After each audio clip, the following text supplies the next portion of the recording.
This is Nightly Business Report with Tyler Matheson and Sue Herrera.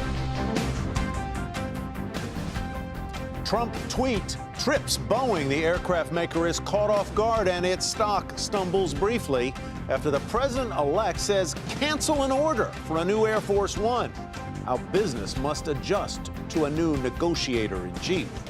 The High Court speaks. In a victory for prosecutors, the Supreme Court broadens the lines for what can constitute insider trading. The biggest jobs challenge. It's not the migration of manufacturing jobs to foreign lands. It's automation and artificial intelligence that could kill not only factory jobs, but millions in the service economy as well. Those stories and more tonight on Nightly Business Report for Tuesday, December 6th. Good evening, everyone, and welcome. Boeing finds itself in the crosshairs. The world's largest aerospace company was the subject of a tweet by Donald Trump. The Dow component is the sole supplier of Air Force One, which is used to transport the President of the United States around the globe and has done so since the 1940s. But today, the President-elect had a complaint. The cost of the new Air Force One is too high, and the order should be canceled. Phil LeBeau has more on Mr. Trump's criticisms. Donald Trump is at it again. Now he's calling out Boeing, the company that's made every Air Force One and is working on the next generation of 747s that will eventually carry U.S. presidents starting in 2024. Trump tweeted, Boeing is building a brand new 747 Air Force One for future presidents, but costs are out of control, more than $4 billion. Cancel order. A few minutes later, Trump blasted Boeing again. The plane is totally out of control. It's going to be over $4 billion. It's for Air Force One program. And I think it's ridiculous. I think Boeing is doing a little bit of a number. We want Boeing to make a lot of money, but not that much money. How much will the next pair of presidential airplanes cost? The Department of Defense has budgeted $2.7 billion to be spent over the next 2 years. And that's before the 747s are even built. They cost billions of dollars because of the technology and defense capabilities built into each plane. Boeing's response to the president-elect, we are currently under contract for $170 million to help determine the capabilities of these complex military aircraft that serve the unique requirements of the President of the United States. We look forward to working with the U.S. Air Force on subsequent phases of the program, allowing us to deliver the best planes for the President at the best value for the American taxpayer. For its part, the current White House staff says the numbers Donald Trump is citing don't appear to reflect arrangements between Boeing and the Department of Defense. Perhaps, but Boeing and the DoD are now both under pressure to keep costs in check for the next Air Force One and a duplicate 747. Those planes are needed because the current pair of 747s that carry President Obama around the world are 23 years old, and by the middle of next decade, they will be due for retirement. Phil LeBeau, Nightly Business Report, Chicago. Well, as the Defense Department comes under pressure to keep costs in check, there's a new report out today that the Pentagon suppressed a study that found ways to cut $125 billion in waste. The Washington Post reports that the study was buried amid fears Congress would use the findings as a reason to cut the Pentagon's budget. Among other things, the data showed that almost a quarter of the defense budget is spent on back-office business operations. Eamon Javers has been following the story for us from Washington. Eamon, what else was in the study today? Yeah, hi, Tyler. This was the lead of the Washington Post this morning, and the co-byline on this is Bob Woodward of Woodward and Bernstein fame, so that's why this story is getting so much attention, and also because of those details that you just rattled off. This was the Defense Business Board. It's an outside group of experts brought in by the Department of Defense to analyze what was going on in terms of the back office employment, all the functions and accounting and business development functions of the Pentagon that don't necessarily relate to fighting wars. One of the things they found, in addition to those numbers that you just cited, was that more than 1 million people are involved in that back office effort as employees or contractors or non-uniform personnel. That is a big, big number, and it's bigger than anyone suspected. The ultimate conclusion here was that the U.S. government is spending a lot more for this back office stuff than anyone really knew before this. What about the timing of all of this? Why was this leaked now? Yeah, I talked to Maya McGinnis about that today. She's one of the leading balanced budget advocates here in Washington, D.C., and she said that this is definitely not an accident. There's always a reason. Here's what she had to say. I'm sure that people who have seen this going on for a long time and now understand that the defense spending budget is likely to increase under President Trump, given what he said, wanted to get this information out there. So leaks happen when people put in a lot of work and they want to make sure the information is out there, but there's also always political motivations. So read this very much as a message directly to Donald Trump from deep inside the Pentagon bureaucracy. The question now will be, what will Mr. Trump do with this information now that it's been put on the table? And so what is he likely to do about it? Well, I think you've got to look at the mix of what the Trump team are talking about, and then also what Congress is likely to do. You remember, Donald Trump has said that Marine General James Mattis is likely to be his Secretary of Defense. He's a warfighting expert. He's an expert on logistics and planning. He might have one take on it, but the members of Congress will have a very different take. They like to preserve jobs in their district, and that's what a lot of these million-plus jobs are all about, spread across the country by contractors who are very savvy about making sure that every key member of Congress has a lot of jobs in their district to vote for keeping this structure the way it is. Eamon Javers, thanks very much. Eamon in Washington. So with waste allegedly being a problem in Washington, should the government take a hardline approach to get things cleaned up? Tom Schatz is president of Citizens Against Government Waste, an advocacy group, and he joins us now to talk about that. Welcome. It's nice to have you here, Tom. Thank you. Obviously, from the name of your organization, you do think that there's some government waste that should be addressed. Let me start with Boeing, and then we'll broaden out the discussion. Specifically, Mr. Trump made his comments this morning. Your reaction to them? He's basically talking about cost overruns on a lot of Pentagon spending and projects and weapon systems. For example, the Joint Strike Fighter is $160 billion over budget, 7 years behind schedule. Boeing's Pegasus is also over budget, and the Government Accountability Office issued a report in March of this year saying that the major defense acquisition programs, 79 of them, are $469 billion above the cost that was expected to be used at the time they went into production. So in other words, once they started to the time they're going to be completed, $469 billion. So could be $4 billion, could be $2 billion. Something's going to be overrun on the presidential plane, there's no question. How much, as you look at the entire federal budget, Tom, would you say is represented in waste or duplicate functions or bureaucracy? How much of the roughly $4 trillion could you cut out if you really took a sharp knife to it? Citizens Against Government Waste issues a prime cuts report every year. This year's report has 680 recommendations worth $644 billion in 1 year, $2.6 trillion over 5 years. There are reports all over the place. Government Accountability Office issues reports on duplication and overlap, tens of billions of dollars in duplicative and overlapping programs. All that information is there. An incoming president can take it and use it and get the department heads to look for a lot more waste, and they could certainly cut a fair amount of what we're now spending in Washington. How much of it also comes down to the bidding process on some of these larger projects, I should say? Boeing is the only bidder, for instance, on Air Force One. However, some of these other contractors also are single bidders. Should that be changed? And do you think Donald Trump will advocate for that type of reform? That's already being done. Senator McCain and Congressman Thornberry, the heads of the Senate and House Armed Services Committees, respectively, have in the Defense Authorization Act a number of proposals to change the way the Pentagon does business and cut some of this waste that the Defense Business Board has identified. About half of the contracts with the Pentagon are single bidders, and a lot of companies don't want to get involved because there is a lot of favoritism. SpaceX, for example, when they wanted to get into the launch business, had to sue the Pentagon just to get on the list, and that's helping to save money already. All right, Tom, thank you very much. Thanks. Tom Schatz with Citizens Against Government Waste. President-elect held a number of meetings today at Trump Tower. One meeting was with the CEO of Japan's SoftBank, who pledged to make a big investment in the U.S. Ladies and gentlemen, this is Masa of SoftBank from Japan, and he's just agreed to invest $50 billion in the United States and 50,000 jobs. And he's one of the great men of industry, so I just want to thank you very much. Thank you. Thank you very much. This is one. And you, if you'd like to speak to him, you can. But one of the truly great men. Thank you. Thank you.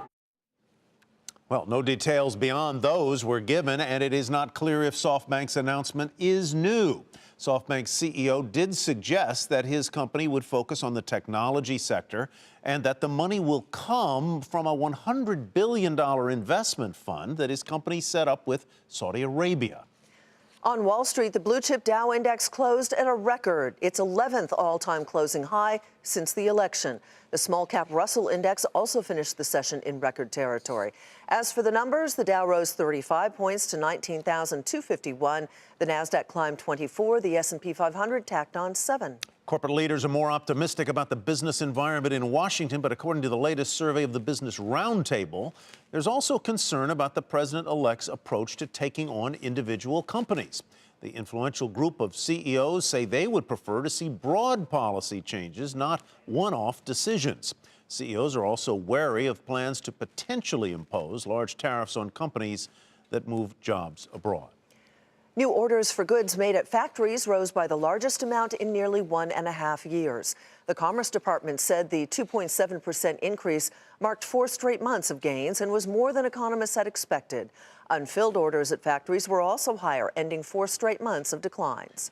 Worker productivity rebounded sharply in the third quarter to its best level in 2 years, and some economists say we'll need to see more of that if the economy is to continue its expansion.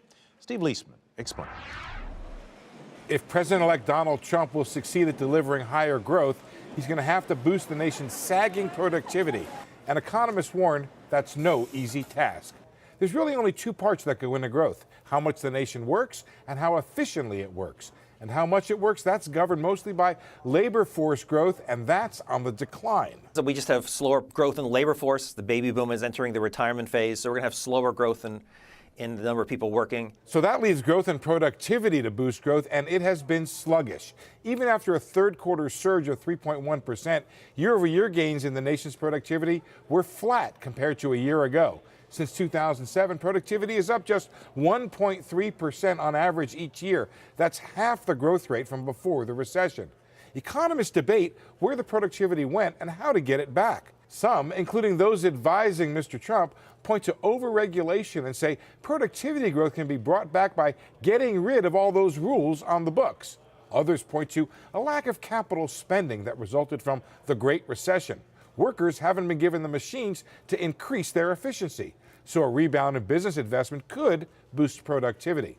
Government spending on roads and bridges is another area to look at. Let's imagine that we had a lot of fiscal spending on infrastructure.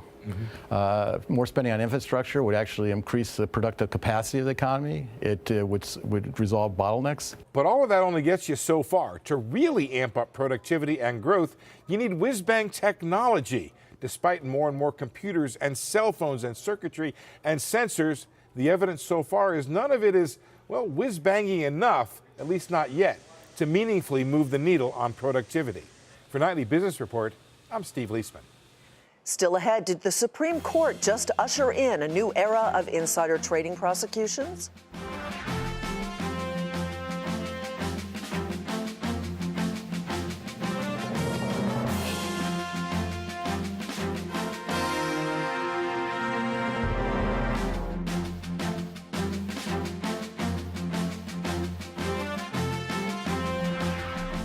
In Washington, the Supreme Court sided with Samsung in its patent fight with Apple. The justices said that Samsung's violation of Apple's smartphone design patents may involve only one component, not the entire product.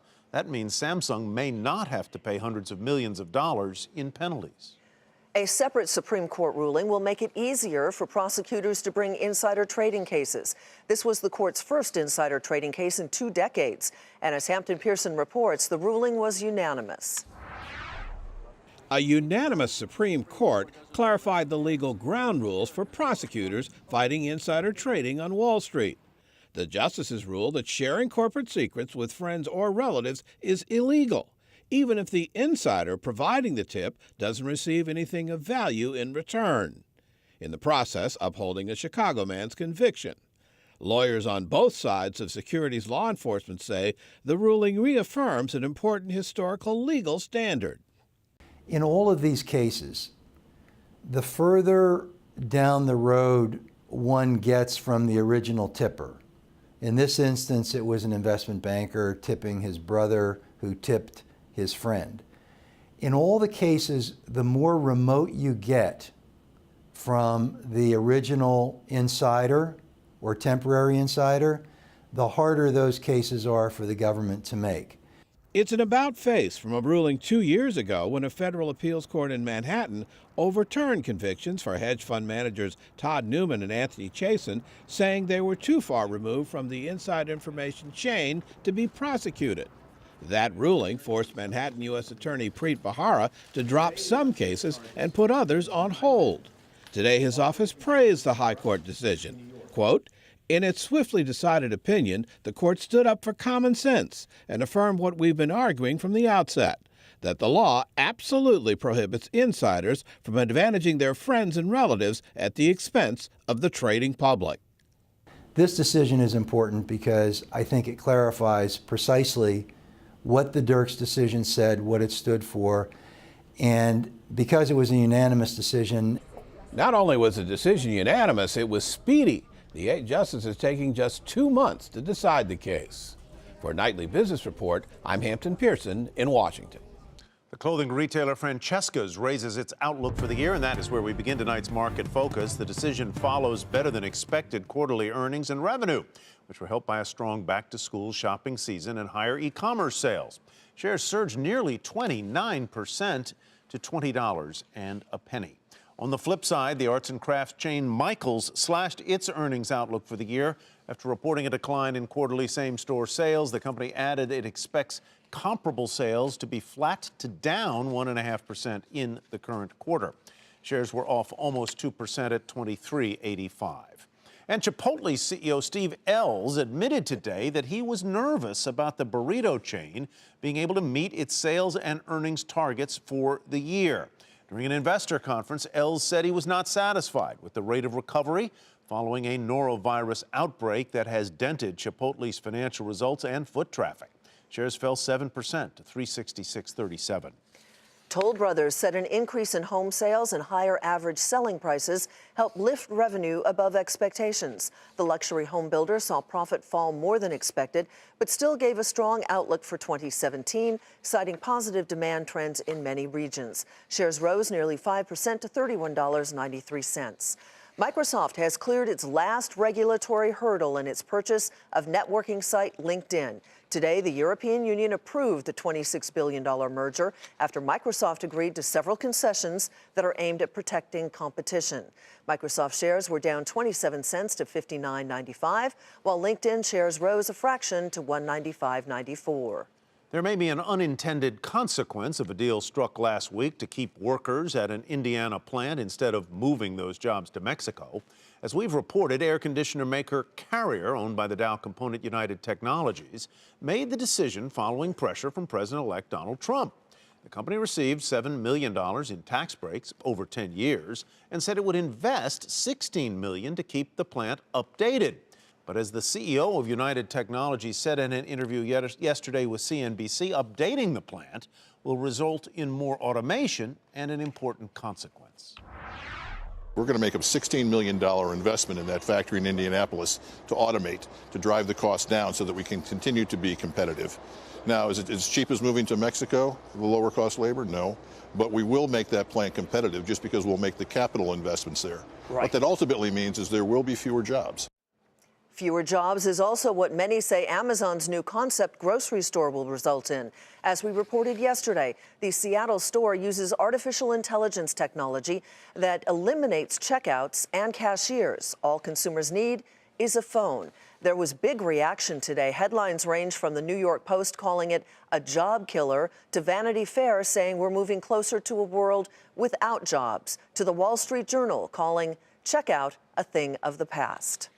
And it's that increase in automation and artificial intelligence that reflects the shifting nature of work. So are technological advances the biggest threat to American workers? Martin Ford is the author of Rise of the Robots, and he joins us now. Mr. Ford, welcome. Good to have you with us. Are we too focused on the wrong thing, namely moving jobs overseas? And are we missing, as a result, the really big idea, which is that automation could end up killing far more jobs than migration? To a large extent, I think that's true. And in fact, technology has already had a very big impact, although it's not quite as visible as things like global trade. But it's going to accelerate in the future. And this new store from Amazon is definitely a very prominent example of that. So you say that more jobs will be destroyed than created by technology longer term. Is there a way to remedy that? I don't think there's a way to stop that. What we have to do is try to adapt to it. The thing is that the machines, algorithms, robots are now beginning really to think. They're taking on cognitive capability, not just, manipulative manual work anymore. And that's going to have a much broader impact. Is it that difference, in other words, the evolution of artificial intelligence, not to mention robotics and other things, that make it different this time? And what I'm driving at here, Mr. Ford, is the idea that we've gone through technological change many times before, from agriculture to machines, and we didn't need as many farmers or as many crop pickers. But those people turned out to get jobs. Why is it different this time?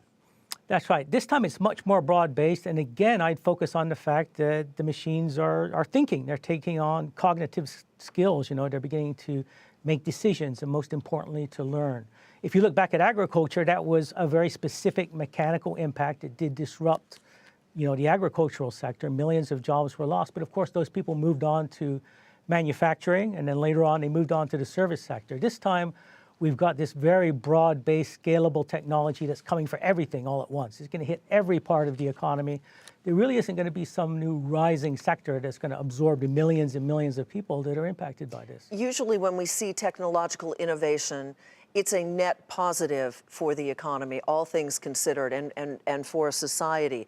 But you argue that may not be the case this time because of the income inequality and the social inequality that this may develop into. That's right. I mean, the positive side of this is definitely still going to be there. There are going to be many, many positive aspects to this. I mean, just look at that Amazon store. You can walk in and walk out without ever standing in a line. We're going to have self-driving cars at some point that will save millions of lives because they're going to be safer. So those are all good things, but the inequality aspect of it, the fact that it's going to remove opportunity, especially for a lot of average, typical people, is going to be a big problem. So what we have to do is figure out a way to adapt to that, to address that negative side of it so that we can embrace the positive side. Martin, we'll discuss this more, I'm sure, in the future. Martin Ford, author of Rise of the Robots. And coming up, stocking stuffers, not robots, the shares that have historically done well this time of year.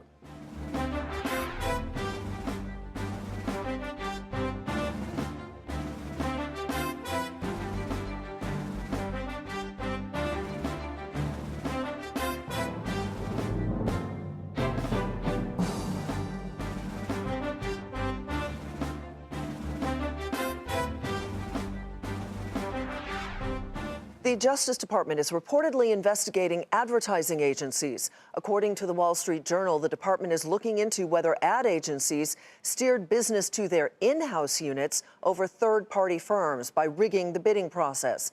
The production and post-production of commercials is a $5 billion business. The report pressured shares of two of the largest ad firms, Interpublic Group and Omnicom. A lot of people spend a lot of money this time of year. Consumers spend it on gifts. Investors on stocks. And as Dominic Chu reports, some names have historically performed far better than others at this special time of year.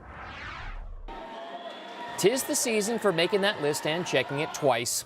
And it's not just about whether the kids have been naughty or nice. It's also about taking stock of what's in your investment portfolio and how they're doing. Historically speaking, some parts of the market have fared better than others during the holiday season.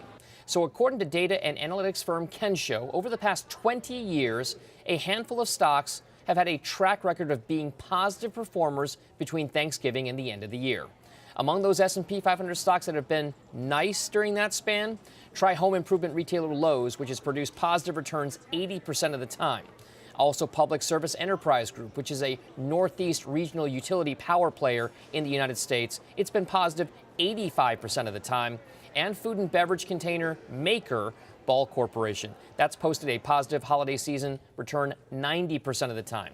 As for the historically naughtier performers, you got oil and gas related stocks like Chesapeake Energy, which is positive 45% of the time.